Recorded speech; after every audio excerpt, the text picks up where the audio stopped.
Odila Castillo es una abogada que trabajó varios años en la Contraloría General de la República. Ella salió después de haber sido asignada a la Contraloría en San Miguelito, pero luego volvió con la nueva administración en 2019-2020, cuando fue llamada a trabajar en la Contraloría como asistente del señor Contralor. Y en ese momento ella era además socia de la firma de abogados Palacios, Vázquez y Asociados. En ese momento ella era presidenta y representante legal de la sociedad civil esta. Así que ella estaba trabajando como funcionaria permanente en la Contraloría y luego se convirtió en una colaboradora de la Contraloría, pero externa. No atrajo mi atención su participación como funcionaria de la Contraloría. Más bien tenía que ver con el hecho de que en abril de 2021 se publicó un post de la policía en la que se decía que habían sido detenidos 3 personas, entre ellas estaba Odila Castillo. Y lo que me llamó la atención es que ese post o la información que venía con eso hablaba de que Odila había estado diciéndole a la policía que ella era la asistente del señor Contralor y que además trabajaba con la secretaria general de la Contraloría, la señora Vázquez, que además era su socia en la firma, como ya mencioné. Esto me llamó mucho la atención porque luego intervienen 3 autoridades para tratar de desvincularla con el hecho. Interviene el jefe de la Policía Nacional, el ministro de Seguridad Pública y el mismo Contralor. Eso me llamó poderosamente la atención porque ella era una colaboradora externa y 3 autoridades de las más altas del gobierno intervinieron para desmentir una cosa que había salido en las redes sociales. Así que eso me llamó la atención y desde entonces, desde abril de 2021 a esta parte, estoy vigilando las actividades de esta abogada. Bueno, la investigación, como te dije, empezó justamente con ese asunto de la policía, pero eventualmente fui descubriendo, por ejemplo, que era socia de la Secretaría General de la Contraloría. Eventualmente me fui dando cuenta de que estaba conformando o estaba constituyendo sociedades anónimas y que a este esfuerzo de construir sociedades anónimas se había sumado otra exfuncionaria de la Contraloría que hoy es su socia en la firma Castillo Guardia y Asociados, la señora Judith Guardia. Entonces, poco a poco fui acumulando eh, material que iba almacenando en carpetas en mi computadora y poco a poco fui armando una historia. Lo que precipitó todo después fueron informes de personas anónimas que me hacían llegar información a mi correo electrónico sobre las actividades de la señora porque empezó a llamar mucho la atención. Y luego, en un programa radial de Álvaro Alvarado, un abogado fue y se atrevió a poner una denuncia sobre una actividad que desarrollaba una persona en un edificio llamado El Tornillo, en calle 50, y esa persona describía una abogada que había tratado de obtener dinero de un cliente suyo para que le hicieran pagos que estaban retrasados por la Contraloría. En ese momento, esa abogada exigió el pago de decenas de miles de dólares para agilizar los pagos, pero entiendo que esta persona, la posible víctima de una extorsión, se negó a hacerlo. Así que eso precipitó todo porque llegué entonces a investigar más profundamente con lo que ya había recibido. Empecé rápidamente a tratar de corroborar todo lo que me llegaba de forma anónima. Y para mi sorpresa me doy cuenta de que todo lo que estaba diciendo las fuentes anónimas eran ciertos. Lo del viaje a la estación para ir a esquiar en Estados Unidos, los viajes de la señora que se había vuelto millonaria de un año para el otro, en fin, las personas que participaron en su viaje. Todo esto contribuyó a que la historia fuera un poco más completa y de esa manera hice una presentación de 5 entregas gracias al material que venía acumulando y a la información anónima que fui recibiendo a medida que avanzaba el tiempo. Bueno, la investigación empezó en el 21 y termina ahora, así que son más o menos 3 años y medio de investigación. No es que me puse a hacerlo todos los días, sino que era una labor de recopilación de información para luego escribir una historia. El tema es con la investigación es que mi deseo no es presentar trozos de una historia, sino una historia completa. En este momento creo que se ha publicado la mitad de una historia. Ahora, esa parte que falta tendría que construirla el Ministerio Público a través de una investigación.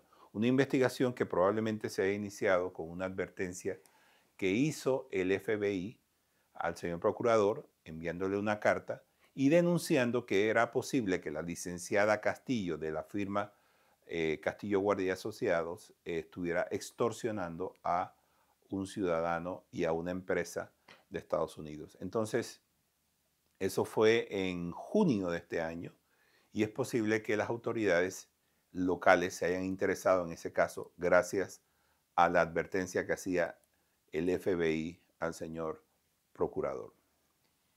Bueno, esta nota viene a corroborar un rumor que había en la comunidad empresarial y en la comunidad bancaria de que esta señora estaba siendo investigada por el FBI.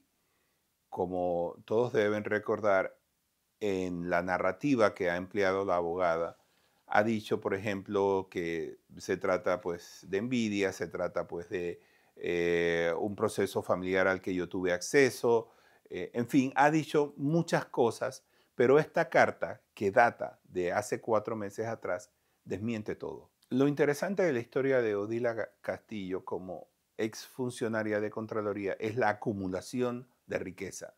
Ella lleva un estilo de vida que no tiene ni siquiera abogados de firmas prestigiosas a los que personalmente les pregunté cuánto recibían en regalías de parte de sus firmas y en ningún caso de los varios que hice, a los que les pregunté, en ningún caso se acercaba siquiera a una cantidad como 4 millones o 2 millones. Entonces, sí me llamó la atención que esta persona haya acumulado en 2021 700 y pico de mil dólares, en 2022 4 millones y pico y en 2023 casi 11 millones de dólares. Eso te da una dimensión poco probable de los negocios de un abogado que está en el ejercicio o en la práctica legal. Es demasiado dinero. Además, ella posee propiedades en Chiriquí, en Panamá, que se salen de lo normal. Son muchas, pero muchas propiedades para una sola persona y en tan poco tiempo. Entonces, todos estos elementos llaman la atención, aparte de lo ocurrido al principio de su historia con los medios de comunicación, que es ese post de la Policía Nacional. Así que en el caso de Odila Castillo, de la abogada Odila Castillo, el interés que genera ella para nuestros lectores es la acumulación de riqueza en tan poco tiempo. Si me preguntaran si ella pudo haber hecho esto sola, yo diría que no.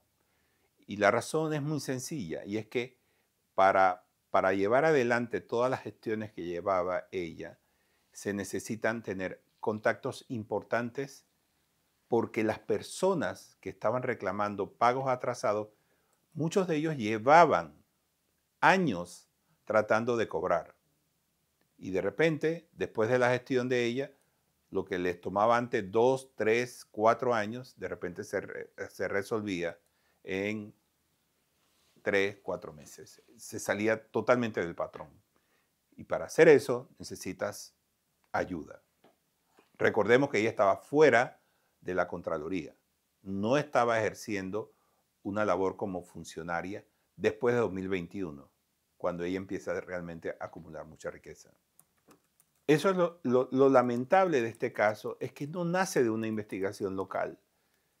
Por un lado estoy yo haciendo la investigación, pero por el otro lado hay una investigación paralela que está apenas empezando. Y ya yo llevo con este caso ya, como dije anteriormente, varios meses. Pero, ¿qué precipita la investigación local? Es una carta del FBI, probablemente la que salió publicada. Eso lleva adelante o genera un interés de parte de la autoridad local para hacer una investigación, pero una vez más, siempre este patrón lo vemos, que en Odebrecht empezó en Brasil, el caso de FCC empezó en España, este caso empieza aquí, pero lo impulsa el FBI. Entonces, nosotros tenemos una deficiencia en las iniciativas de investigación que hacen nuestras autoridades, porque yo creo que estas cosas deben ser investigadas de oficio y dedicarle tiempo a esto. O sea, no es una cosa fácil, pero creo que merece la pena cuando se trata de una cosa tan llamativa como una exfuncionaria que se hizo millonaria en 2 años. Mira,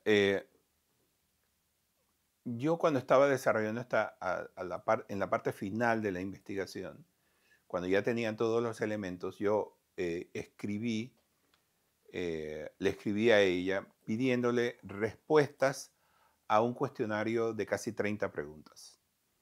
Ella me respondió que iba a contestar el lunes, o sea, 2 o 3 días después de que le hice la petición, pero nunca llegaron las respuestas. Ese fue un esfuerzo, luego hice otro más por contactarla, y lo que ha hecho ella es que ha ofrecido entrevistas a otros medios de comunicación. Y voy a ser específico en esto. Hace unas semanas hubo un ofrecimiento en el programa de Álvaro Alvarado en el que ella iba a ser entrevistada junto con su abogado.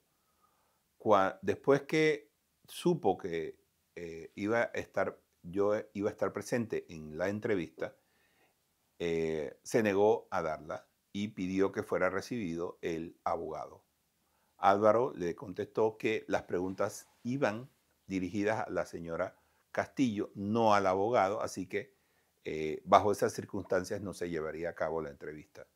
Así que yo lo único que creo que para aclarar la situación, como aquella vez que se presentó aquí con una réplica para decir que ella nunca había sido arrestada, pues yo creo que en este caso, para aclarar toda la situación, ella debería venir aquí y decir, bueno, yo creo que el señor Rolando Rodríguez, que fue el que hizo estas investigaciones, me haga las preguntas y aclaremos todo.